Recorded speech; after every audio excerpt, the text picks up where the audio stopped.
Assalamualaikum warahmatullahi wabarakatuh. Perkenalkan, nama saya Muhammad Jidan Abdullah Zaman dengan nomor induk mahasiswa 211011400806 dan saya berada di kelas TP08 TPLP 011. Sebelum pada pokok pembahasan, tujuan saya membuat video ini adalah untuk memenuhi salah satu tugas mata kuliah interaksi manusia dengan komputer dengan dosen pengampu yaitu Ibu Intan Kumalasari Eskom Mkom. Lalu saya di sini akan membahas tentang groupware. Kita hidup di era digital di mana kerja tim tidak lagi harus dilakukan dalam satu ruangan yang sama. Sekarang kolaborasi bisa dilakukan di lintas kota bahkan lintas negara. Tapi bagaimana caranya agar tim tetap kompak dan produktif meski berjauhan? Jawabannya adalah groupware. Di video ini saya akan membahas secara lengkap, yaitu ada beberapa poin, yaitu yang pertama apa itu groupware, yang kedua adalah jenis-jenis dan manfaatnya, yang ketiga adalah tantangan implementasi, lalu yang terakhir adalah studi kasus serta penyerapan di dunia nyata. Yang pertama adalah groupware. Apa sih itu groupware? Groupware adalah perangkat lunak yang dirancang untuk mendukung kolaborasi dan komunikasi antar sesama, walaupun mereka tidak berada di tempat yang sama. Groupware bukan sekedar alat chatting atau video call. Ia mencakup beberapa fitur seperti yang pertama adalah pengelolaan dokumen bersama, yang kedua adalah penjadwalan rapat, yang ketiga adalah sistem manajemen tugas, yang keempat adalah diskusi tim, yang terakhir adalah notifikasi real time. Contoh groupware yang banyak digunakan, yang pertama adalah Google Workspace, yaitu untuk berkolaborasi dokumen dan spreadsheet. Yang kedua adalah Microsoft Teams, yaitu untuk integrasi kerja, komunikasi, dan file. Yang ketiga adalah aplikasi Zoom untuk rapat daring. Intinya adalah groupware adalah ruang kerja digital bagi sebuah tim.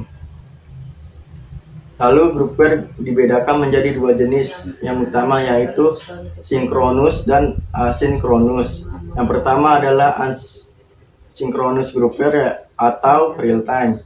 Ini digunakan saat kerja dilakukan secara langsung, cocok untuk rapat dan brainstorming. Contohnya aplikasi Zoom, aplikasi Google Docs, serta Microsoft Teams. Lalu yang kedua adalah asynchronous groupware, yaitu tidak langsung. Digunakan saat kerja dilakukan di waktu yang berbeda, cocok untuk kerjasama secara fleksibel. Contohnya adalah email, yang kedua adalah Trello, yang ketiga adalah Slack, yang keempat adalah Google Drive. Pilihannya tergantung kebutuhan tim. Biasanya organisasi menggabungkan kedua cara itu agar fleksibel dan efisien. Lalu adalah kenapa groupware penting banget untuk organisasi modern. Berikut adalah manfaat utamanya. Yang pertama adalah efisiensi waktu. Semua orang tahu siapa yang mengerjakan, apa yang dikerjakan, dan kapan mengerjakannya. Dan yang kedua adalah komunikasi lebih terstruktur, yaitu untuk diskusi tim lebih mudah untuk diikuti dan tidak tercecer oleh waktu. Yang ketiga adalah dokumentasi otomatis. Riwayat aktivitas dan revisi tersimpan secara otomatis. Yang keempat adalah kolaborasi tanpa batas, yaitu bisa dikerja dari rumah, kafe, atau bahkan di luar negeri pun. Yang kelima adalah pengawasan proyek lebih mudah. Manajer tim bisa memantau progres secara harian, mingguan, atau bulanan. Dan yang terakhir adalah meningkatkan produktivitas, karena semua lebih fokus dan tahu cara bekerja sama. Bagi perusahaan besar atau startup sekalipun, groupware bahkan bisa menjadi tulang punggung operasional harian. Lalu tentu saja ada tantangannya bagi groupware. Yang pertama adalah adaptasi karyawan. Beberapa orang, terutama yang tidak mengerti teknologi bisa kesulitan menyesuaikan dirinya. Yang kedua adalah resiko keamanan data, karena semua data berada di iCloud, serta potensi kebocoran data bisa terjadi. Yang ketiga adalah terlalu banyak tools.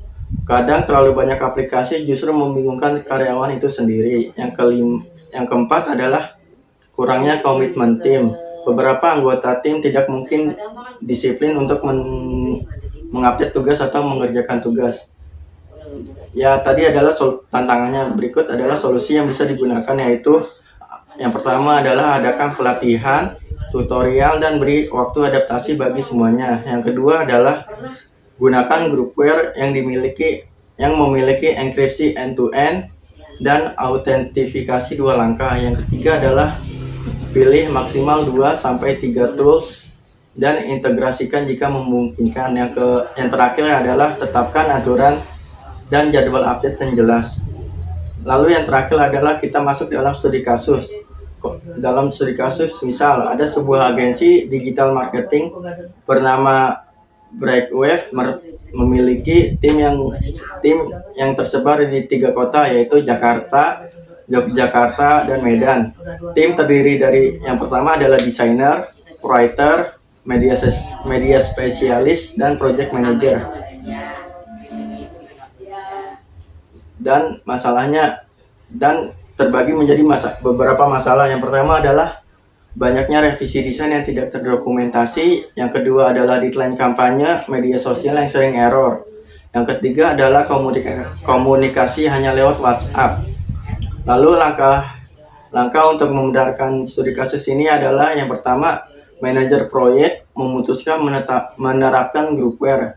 Yang pertama adalah Slack, adalah untuk komunikasi harian dengan channel khusus tiap proyek. Yang kedua adalah Google Drive sebagai satu penyimpanan file yang sama. Lalu hasilnya adalah setelah 3 bulan terjadi, yang pertama adalah kolaborasi antar tim meningkat 60%. Yang kedua adalah semua file rapi di satu tempat. Yang ketiga adalah deadline lebih terkendali.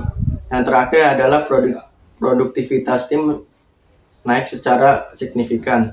Groupware bukan hanya membuat kerja jadi lebih rapi, tapi juga meningkatkan semangat kerja tim karena semuanya merasa lebih terhubung.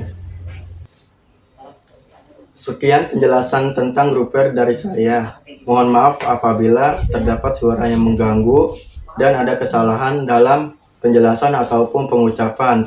Terima kasih kepada Ibu Intan Kumalasari Eskom Mkom sebagai dosen pengampu. Sekian dari video saya. Wassalamualaikum warahmatullahi wabarakatuh.